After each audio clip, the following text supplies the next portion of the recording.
Queridos hermanos, muy buenos días. Qué bueno que estemos reunidos una vez más y hoy es especial. Hoy los norte santandereanos celebramos el Día de la Madre. Así que felicitaciones a todas nuestras madres norte santandereanas, comenzando por la mía y por mi esposa también, que es la mamá de mi hijo. Felicitaciones a ellas y a todas las mamás norte santandereanas que nos están viendo. Hoy les traemos un pequeño programa dedicado a las madres. Qué bueno saber que la misma palabra nos habla de la maternidad. Hoy les tengo una historia que no es muy alegre.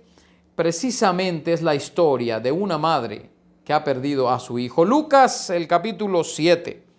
Los versículos 11 en adelante dicen así: Aconteció que poco después Jesús fue a la ciudad que se llama Naín. Sus discípulos y una gran multitud lo acompañaban. Cuando llegó cerca de la puerta de la ciudad, he aquí que llevaban a enterrar a un muerto, el hijo único de su madre, la cual era viuda. Bastante gente de la ciudad la acompañaba. Y aquí encontramos las dos marchas. La marcha de la alegría, porque Jesús viene de hacer milagros, viene de predicar como ningún otro lo hacía. Y viene Jesús, sus discípulos y una gran multitud.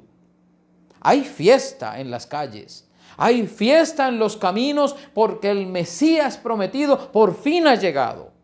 ¿Y por qué estar tristes? Sin embargo, esta gran multitud, la marcha de la alegría, se encuentra con la marcha de la tristeza.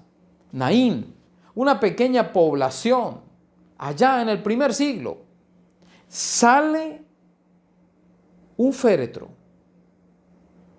y al lado del féretro una madre desconsolada. Y al lado de quienes llevan el féretro de la madre hay una gran multitud de personas que salen. Una gran tristeza, tan profunda como solo una madre que ha perdido a su hijo único puede describir.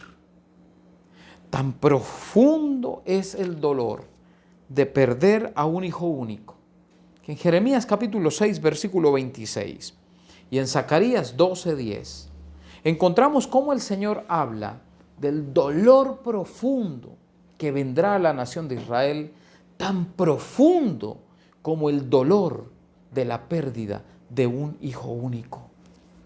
Si el mismo Dios señala como un dolor profundo la pérdida de un hijo único, entonces estamos hablando de una marcha sumamente triste, de una marcha sumamente dolorosa. Una mujer que no solamente está yendo a enterrar a su hijo, sino que ya ha pasado por otro funeral, el de su esposo. Y una mujer viuda, en el primer siglo, es una mujer vulnerable. Una mujer viuda es una mujer que ha quedado sin sustento, esperando el sustento de parte de sus hijos. Pero ahora esta mujer tiene un solo hijo y ha quedado viuda, pero le queda un hijo quien verá o velará por ella en su vejez. Sin embargo, este hijo también muere. No sabemos si por alguna enfermedad o algún accidente, pero muere. Y con él mueren las esperanzas para una vejez o para una buena vejez. En el contexto cultural del primer siglo, de Israel en el primer siglo, esta mujer ha quedado sola y abandonada. ¿Quién velará por ella? Y es allí como en este contexto podemos entender que no solo el dolor de la pérdida, sino el dolor de la desesperanza. Lucas hace referencia a aquellos que sufren. Le da un valor importante a las mujeres. Más adelante en el capítulo 8, Lucas va a mostrar que el Señor Jesús es acompañado de un grupo de mujeres que lo sustentan o que sustentan su ministerio. El Señor Jesús está rodeado de los desamparados, de las viudas, aquella que deja su ofrenda al pie del templo, pero que ofrenda más que todos los demás. Pero no solamente Lucas, hay un contexto histórico, bíblico. En el Antiguo Testamento, los profetas Elías y Eliseo, quienes como profetas tienen encuentros con viudas, a quienes ven que se les mueren sus hijos y a quienes ayudan luego de parte de Dios. Y aquí está una lección. Dios se acerca a los desvalidos.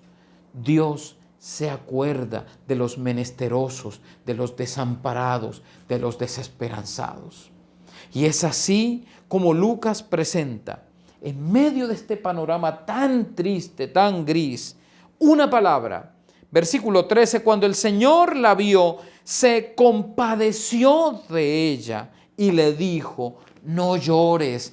A usted le puede parecer este versículo un versículo común y corriente, pero está lleno de significado. Vemos a un Jesús que no solo ve el dolor humano, sino que se compadece. El dolor humano lo golpea. El dolor humano le atraviesa su corazón y Él se acerca después compadeciéndose y le dice, no llores. Pero ¿cómo decirle a una mujer que ha perdido no solo a su esposo, sino que ahora ve perdidas sus esperanzas y peor aún a su hijo único, decirle no llores? Pero ¿cómo no llorar? Porque tenemos a un Dios que no solamente se compadece de los que necesitan, sino un Dios que conoce el futuro. El Señor se acerca a esta mujer y le dice no llores, porque sabe lo que va a pasar después de esas lágrimas. Sabe lo que va a ocurrir con ese féretro y con ese chico que está dentro del féretro. Él conoce el futuro. Así como el Señor protegía y consolaba y bendecía a las viudas y a los huérfanos en el Antiguo Testamento. Los salmos están llenos de alusiones a el favor del Señor hacia los desamparados. Y el Señor Jesús, el Dios encarnado, se acerca. No solo le dice no llores, sino que actúa. Luego se acercó y tocó el féretro, y los que lo llevaban se detuvieron. Esto es llamativo también. Si vemos en el Antiguo Testamento, hay una ley, la ley de la santidad y de la inmundicia, de lo santo y lo profano. En Ageo, el capítulo 2, dice el versículo 12 y versículo 13, si alguien lleva carne sagrada en el extremo de su vestidura y con el extremo de la misma toca pan, guiso, vino, aceite o cualquier otra comida, ¿llegarán estas cosas a ser sagradas? Los sacerdotes respondieron, no. Ageo dijo, si alguna persona impura, a causa del contacto con un cadáver, toca alguna de estas cosas, ¿llegará esta a ser impura? Le respondieron, sí, será impura. Está mencionando a Ageo, hablándole al pueblo de Israel, todo lo relacionado a lo santo y lo profano, lo sagrado y lo sucio. Y generalmente lo sucio siempre prevalece ante lo santo. Ageo dice, si algo santo toca lo impuro, lo purifica. Los sacerdotes lo saben y dicen, no. Si lo profano, si alguien que ha tocado un cadáver, toca lo santo, lo ensucia, lo daña, y le dicen, claro, sí lo daña, sí lo convierte en inmundo. Pero lo que vemos aquí es cómo Jesús, el ser más santo que ha pisado la tierra, toca un cadáver, toca lo inmundo y se revierte el proceso del cual nos habla Ageo. Es Jesús quien está mostrando ahora que lo inmundo no lo contamina a Él, sino que Él puede purificar lo contaminado. Y esto tiene un significado valiosísimo para nosotros hoy también. Cómo lo santo puede prevalecer sobre lo inmundo. Y el Señor se acerca al féretro, lo toca.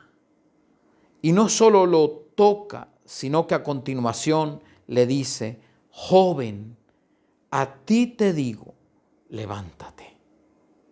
Entonces el que había muerto se sentó y comenzó a hablar. Y Jesús lo entregó a su madre. Y el temor se apoderó de todos. Y glorificaban a Dios diciendo: un gran profeta se ha levantado entre nosotros. Y Dios ha visitado a su pueblo. Y aquí encontramos al Dios encarnado, que no solamente se compadece del necesitado, sino que da vida. No solo purifica lo inmundo, no solo da vida a lo muerto con su palabra, sino que también se acerca y da alegría al lugar donde hay tristeza. Qué bueno poder confiar en un Dios que se acuerda del desamparado, que se acerca al necesitado y que bendice al que se encuentra o al que se siente en maldición. Un poco antes, en el capítulo 4 de Lucas, el Señor Jesús fue a Nazaret, donde se había criado. Y dice el versículo 17 que se le entregó el rollo del profeta Isaías. Y cuando abrió el rollo encontró el lugar donde estaba escrito: el Espíritu del Señor está sobre mí, porque me ha ungido para anunciar las buenas nuevas a los pobres. Me ha enviado para proclamar libertad a los cautivos y vista a los ciegos, para poner en libertad a los oprimidos y para proclamar el año agradable del Señor.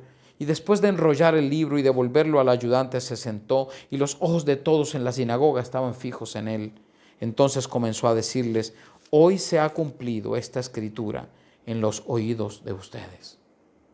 Y aquí vemos el propósito de la venida del Señor.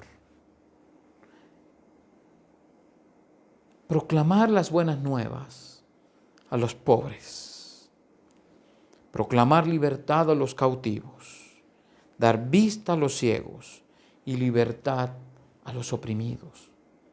Y es así como comenzamos a ver en todo el Evangelio de Lucas y en los Evangelios que el Señor Jesús está rodeado de los más necesitados. Él no se sienta con la clase dirigente. Él no se la pasa con personas del clero que no necesitan.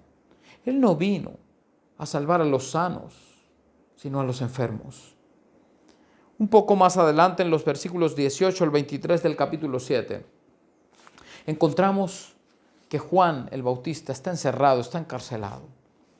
Él no entiende el porqué del sufrimiento. Él tal vez está luchando con su fe, encerrado. ¿Cómo es posible que yo soy el pregonero del Evangelio y estoy aquí encerrado?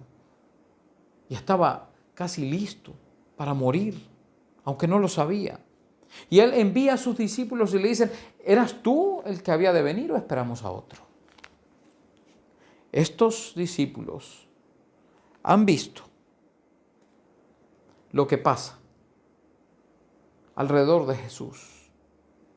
Y Jesús les dice en el versículo 20, después de que ellos le dicen: ¿eres tú aquel que ha de venir o esperamos a otro?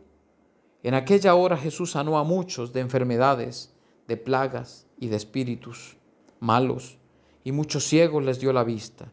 Y respondiendo Jesús les dijo: vayan y hagan saber a Juan lo que han visto y oído.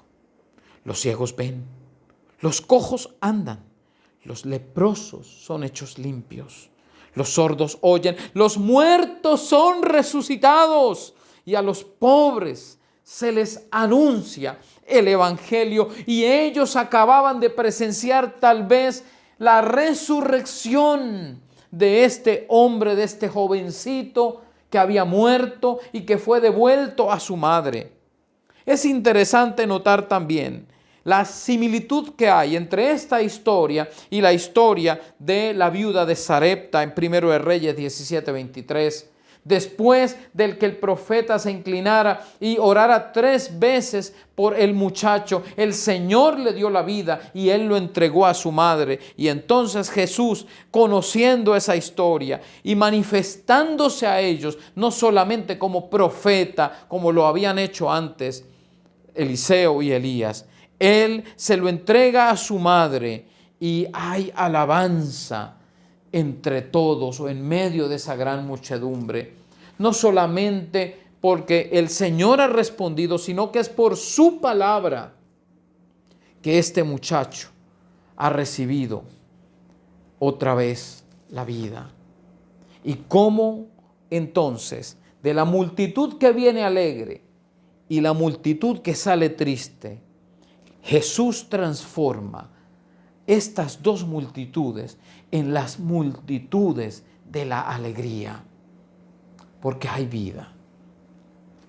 No sé si hay alguna madre que ha tenido que perder a su hijo y me está viendo o me está escuchando.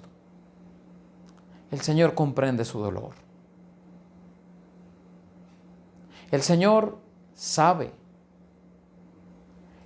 lo duro de perder a su hijo. Él también lo perdió en la cruz. El Señor entiende y el Señor se compadece. Pero tal vez usted está diciendo, esa historia no tiene que ver conmigo. Porque el Señor no ha traído otra vez a mi casa a mi hijo que murió. Yo quiero invitarles a pensar en una cosa. Efesios capítulo 2 dice, en cuanto a ustedes, estaban muertos en sus delitos y pecados, en los cuales anduvieron en otro tiempo conforme a la corriente de este mundo y al príncipe de la potestad del aire, el espíritu que ahora actúa en los hijos de desobediencia. Él les dio vida. Es decir, el Señor sigue dando vida, porque yo estaba muerto. Y yo en estos momentos pienso en mi papá. Mi papá, antes de morir, vio a 2 de sus 3 hijos en medio de la rebeldía. Él tal vez murió temiendo que sus hijos no seguirían el evangelio. Tal vez mi papá vio por lo menos a 2 de sus 3 hijos muertos en sus delitos y pecados. Y estoy seguro de que mi papá antes de morir le clamó a su Padre Celestial por la vida de sus 3 hijos. Y por la pura misericordia del Señor, por la gracia suya, porque esto no depende de nosotros. Él nos dio vida a través de Jesucristo. Él nos llamó. Y no solamente fuimos salvados y resucitados espiritualmente, sino que por puro amor suyo, los 3 hijos de Ángel Barbosa y Analcira Ascanio están sirviéndole a su Padre Celestial. Y yo doy gracias al Señor, porque aunque mi papá no nos vio sirviéndole a Él, tenemos una mamá que ve semana a semana cómo sus 3 hijos le sirven al Señor. Entonces, Ana Alcira pudo ver a sus 3 hijos resucitar, porque estábamos muertos en delitos y pecados a pesar de que éramos hijos de pastor. Pero ella ha visto cómo el Señor les da vida a sus hijos, la vida eterna. La viuda de Naín murió y el hijo murió también. Pero yo quiero imaginarme que esta viuda y este hijo, ese día, nacieron por segunda vez. No solamente este muchacho resucitó, sino que también creyó en Jesús y resucitó para una vida eterna. Queridas madres, no sé cuántas de ustedes han perdido a sus hijos. El Señor les conoce y les consuela. Pero hay otras madres que ven en sus hijos vivos, hijos muertos espiritualmente. Y yo quiero pedirles hoy que rueguen al Señor y que le pidan al Señor el regalo de cualquier madre piadosa. Señor, dale vida a mis hijos. Dale vida a mi hijo rebelde. Dale vida a mi hija rebelde. Y que te amen. Y que puedan conocer a Cristo, tu Hijo, la vida eterna. Y por eso entendemos nosotros que hay muchas mujeres piadosas que parece que además de sufrir el dolor de ver a sus hijos rebeldes, pudieran pasar un cierto tipo de duelo por sus hijos muertos espiritualmente. Quiero decirles, el Señor puede darles vida a sus hijos. El Señor puede levantarlos, el Señor puede tocarlos y resucitarlos para vida eterna. El mismo Jesús que levantó de entre los muertos al hijo de la viuda de Naín es el mismo que puede darles vida a sus hijos y vida en abundancia.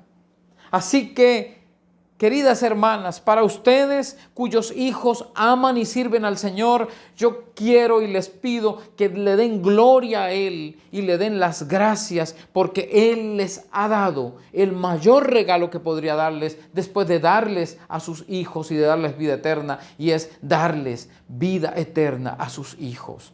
Queridos hijos, ustedes quieren honrar a su madre piadosa. El mejor regalo es vivir en piedad.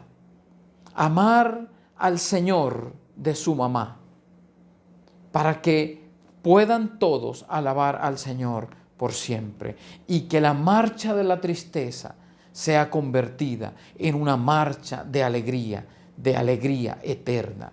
Feliz Día de las Madres a todas, porque el Señor las ama y se compadece de cada mujer que sufre en medio de cualquier situación. Padre eterno, gracias por tu palabra. Gracias, Señor, porque tú resucitaste a Jesucristo, tu Hijo, a Jesús de entre los muertos. Y fue Jesús quien impartió vida a los que estaban a su alrededor sufriendo. A este muchacho, hijo único de la viuda de Naín. El mismo que levantó con su voz de entre los muertos a Lázaro.